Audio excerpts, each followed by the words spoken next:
Today we're working on the 9430, putting a water pump in. Basically are at 1980 hours, so just as preventative.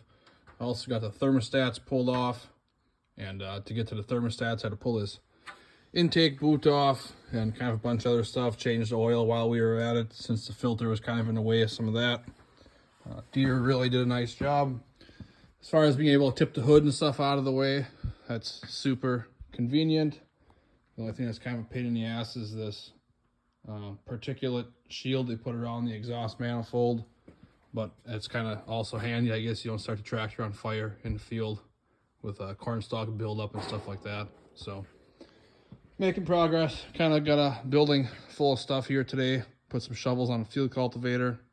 I got my cousin's combine in here. They're working on the corn head. And yeah, finished plowing some snow. Vince is working on eating some of the snow off the plow. And building's pretty full. So always finding stuff to work on.